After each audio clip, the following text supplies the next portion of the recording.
जय जय श्री राम। आप सभी का जीवन मंगलमय हो। आज की धर्म चर्चा में आप सभी महान भावों का वंदन, अभिनंदन एवं स्वागत है।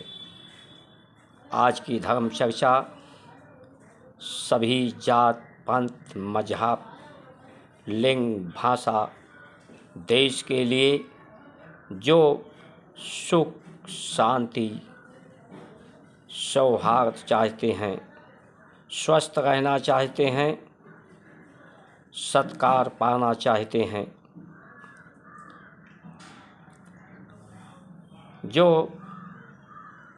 अपने जीवन को सुशोभित होना चाहते हैं, जो शोभायमान होना चाहते हैं, जो समृद्धशाली होना चाहते हैं, सशक्त होना चाहते हैं,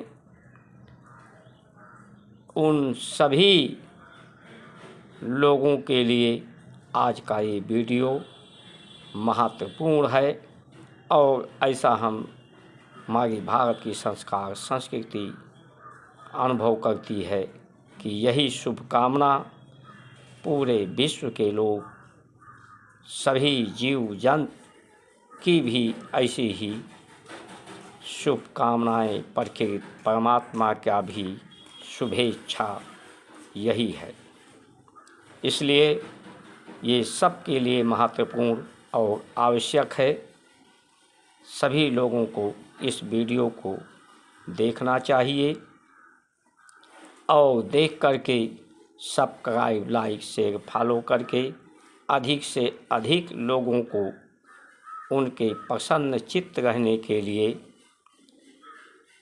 दूसरे को प्रसन्न रखने पर ही स्वयं को प्रसन्नता मिलती है। दूसरे को आनंद रखने पर ही स्वयं को आनंद का अनुभव मिलता है। दूसरे का कल्याण करने से स्वयं का कल्याण करता है। तो ऐसा करके आप दूसरों का भी कल्याण करके ही अपना कल्याण करें। आपका परमात्मा आप पर सदैव कृपा बनाए रखे। जो भारत की संस्कार संस्कृति सनातन धर्म है, धर्म के प्रतीक चिन्ह लिंग जिसे कहते हैं, शिवलिंग, लिंग पर्याय होता ही है प्रतीक। धर्म हमारे प्रतीक हैं धर्म के आधार के, लेकिन धर्म का आधार स्तंभ हमारी गौ माता हैं। ये हमारे संस्कार को पैदा करती हैं, संस्कृति को। इसके लिए हमारे अन्नदाता किसान हैं, हमारी धरती माँ है। संस्कार को पैदा करने के लिए हमारे ऋषि, मनीषी, महापुरुष, संत, हंस, परमहंस हैं इस संस्कार के नियोक्ता। गौ माता किस तरह से है, आइए समझते हैं। गौ के दूध, दही, मक्खन में जीवाणु होते हैं, असंख्य जीवाणु होते हैं। प्रकृति का नियम है परिवर्तन करना। परिवर्तन करने पर ही उस तत्व के प्रभाव, स्वभाव में, शक्ति में परिवर्तन होता है और वो मल बनकर बाहर निकलता है। जिस तरह से हाइड्रोजन, ऑक्सीजन एक तत्व जलने वाली, एक जलाने वाली है, लेकिन यही जो दो तत्व मिलते हैं तो पानी बनता है, प्यास बुझाने वाला, शीतलता प्रदान करने वाला, निर्मलता को प्रदान करने वाला, जीवन को प्रदान करने वाला। इसी तरह से ये जो जीव हैं, गौ माता के दूध, दही, मक्खन में ये परिवर्तन करते हैं, पचा करके इसके मल को बाहर कर देते हैं और जो इसमें ऊर्जा होती है, ऊर्जा शरीर, खून, रस, मांस, मज्जा के बीज के रूप में शरीर में रहता है, जिससे व्यक्ति को जीवन सरलता से चलता है। जो सरल से पच जाए उसके लिए प्राण, जो ऊर्जा प्रवाहित हो रही है वायुमंडल में, उसे शरीर बालों के द्वारा, रोम छिद्रों के द्वारा शोषित कर लेता है। नथनों के द्वारा श्वास से उसे ऑक्सीजन को ज़्यादा खींचना नहीं पड़ता, ग्रहण नहीं करना पड़ता है। जितने ज़्यादा आप तत्व को बीज के रूप में लेते हैं, बीज में क्योंकि जीवाणु नहीं होते, इसलिए वो गल करके पचता है। और अगर ठीक से ना लिया जाए, अधिक से अधिक भोजन लिया जाए तो वो गलता भी नहीं है, वो सड़ता है। सड़ करके उसमें परिवर्तन होता है, तब वो मल के रूप में बाहर आता है, जिससे सड़न पैदा होती है, गलन पैदा होती है और बीमारी पैदा होती है। और प्राणों के गति बढ़ती है उसे पचाने के लिए, क्योंकि कोई भी वस्तु पचता है तो उसके लिए अग्नि की आवश्यकता होती है। प्राण तेज गति में होते हैं तो अंदर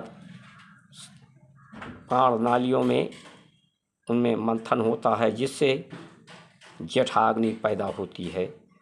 उस भोजन को पचाने के लिए आपके प्राण की गति तेज होती है, आपके खून का प्रवाह की गति तेज होती है, आपके मन की गति तेज होती है, जिससे जो खून है फेफड़े में रुकता नहीं, ज़्यादा समय के लिए रुकता नहीं, तो जो लाल रक्त कणिकाएँ हैं वो सूर्य के प्रकाश को, अग्नि तत्व को, चेतना को सोख नहीं पाती। उनमें हीमोग्लोबिन की मात्रा कम हो जाती है, खून गाढ़ा हो जाता है, उसमें पपड़ी जब नसों नाड़ियों में प्रवाहित होती हैं तो पड़ जाती हैं, कोलेस्ट्रॉल बढ़ जाता है और व्यक्ति की जीवन और सामर्थ्य कम हो जाती है, बीमारियां बढ़ने लगती हैं। इसलिए सांसें जितने तेज चलेंगी उतने ही व्यक्ति की आयु और क्षमता कम होती चली जाएगी। जितने ज़्यादा संसार के आप उपभोक्ता बनेंगे उतने ज़्यादा आपका व्यय बढ़ेगा, आपके अंदर बीमारी बढ़ेगी, राग द्वेष द्वंद्व बढ़ेगा। इसलिए ये ना बढ़े, इसलिए गऊ के दूध, दही, मक्खन का प्रयोग, सदुपयोग, और बीज को लेना है तो उसे भून करके उसके विकार को समाप्त करने के निर्बीज करके हमारे यहाँ भोजन आहार लेने की व्यवस्था थी। भोजन जो आहार लेते हैं उसी से आपका व्यवहार बनता है, उसी से आपके कार्य होते हैं, आपके विचार सुंदर हैं तो आपका शरीर स्वस्थ रहता है। आपके अंदर राग द्वेष न हो, द्वंद्व न हो, और ज्ञान के द्वारा जो ऋषियों ने अज्ञानता को दूर करने की बात कही, विद्या के द्वारा आपके भ्रम को, जो भ्रम है आपका, हम सभी का, कि जो कुछ है हम करते हैं, हमें दुख अभाव है तत्वों का, हमें भय है मृत्यु का, अज्ञानता के कारण ये दूसरों में भेदभाव होने का कारण होता है, ये भय का कारण होता है। लेकिन अज्ञानता जब दूर होती है व्यक्ति की, उसमें सदचिंतन होता है, विचारों का निग्रह होता है, चित्तवृत्तियों का, व्यक्ति स्वयं के पास बैठता है, अपने मन उसके समीप होता है, तो उसे अनुभव होता है कि परमात्मा भी कर्म रहित हैं, पाप पुण्य रहित हैं, नित्य निरंतर हैं। ये शरीर भी कर्म रहित है, इसमें प्राण की गति, प्राण निकलने के बाद इस शरीर की भी कोई गति नहीं होती, इसे कोई सुख दुख नहीं होता, इसका कोई अपना पराया नहीं होता, इसमें से कोई पाप पुण्य कोई कर्म नहीं होते। यानी परमात्मा का ये अंश है। परमात्मा जैसे जो अपनी सजातीय तत्व, एक तत्व से उससे सजातीय तत्व के गुण स्वभाव वाले ही तत्व का निर्माण होता है, उसी तरह से परमात्मा के स्वभाव गुण के अनुरूप ही ये शरीर, ये सृष्टि का निर्माण है। अज्ञानता के कारण हमें लगता है कि ऐसा नहीं है। ये भी कर्म रहित है, दुख रहित है, सुख रहित है, ये भी शून्य है। ऐसा हमारे अज्ञानता को दूर करके अनुभव होता है।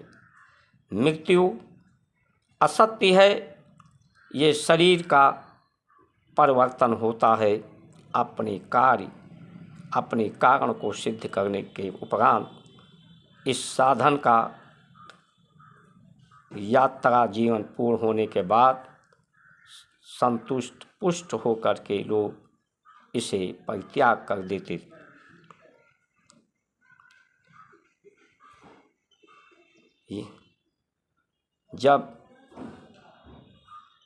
क्योंकि जब व्यक्ति कुछ करता ही नहीं तो उसे कैसे ज्ञान होगा, कैसे कुछ कर सकता है।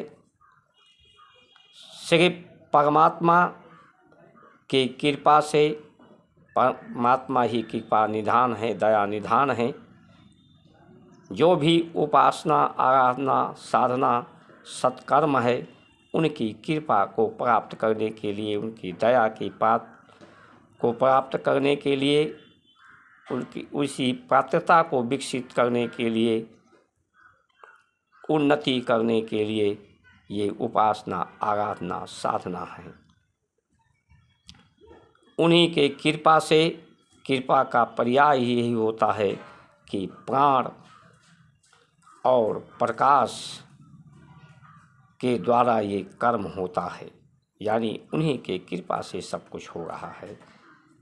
ऐसा अनुभव होता है व्यक्ति को, तो व्यक्ति अहंकार शून्य हो जाता है। सत्य और असत्य में क्या अंतर है? सत्य के आगे आ लगा है तो असत्य हो जाता है। आ हटा दिया जाए, आ से अहंकार, व्यक्ति के अंदर अहंकार शून्य हो जाए, जन्म मरण का अंतर समाप्त हो जाए, सुख दुख का अंतर समाप्त हो जाए, जात पात भाषा लिंग का भेदभाव समाप्त हो जाए, तो सब सत्य ही सत्य रहेगा। सत्य के समांतर व्यवस्थाएं रहेंगी तो सब संगठित हो जाएंगे। एक दूसरे का सिया राम मैं सब जग जानी, करो प्रणाम जोड़ युग पानी। सिया राम मैं सब जग जानूं, करो प्रणाम जोड़ युग पानी। पूरे संसार को लोग सिया राम के रूप में नमन बंदन करेंगे और एक दूसरे से जुड़ेंगे, सरोकार सहकार के माध्यम से। और जो हिंसा है, हिंसा वाले जीवाणु जीव जंतु हैं, हिंसा के विचारधारा के लोग हैं, उनसे सब मिलकर सामना करेंगे और उनका मान मर्दन करके उनके द्वारा दिए गए हानियों से, दुख से लोगों की निवृत्ति होगी। यानी इससे इस भारत की संस्कार संस्कृति को कुल मिलाकर देखा जाए तो सबके शुभकामनाओं को पूर्ण कराने वाली है। यही तो सब चाहते हैं कि सुख शांति हो, निरोग हो, आनंद हो, जन्म मरण का भय ना हो।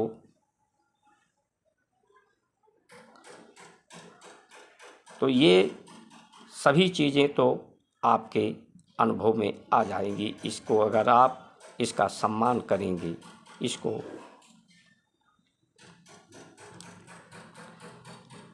संसार को अवशेष कहा गया है।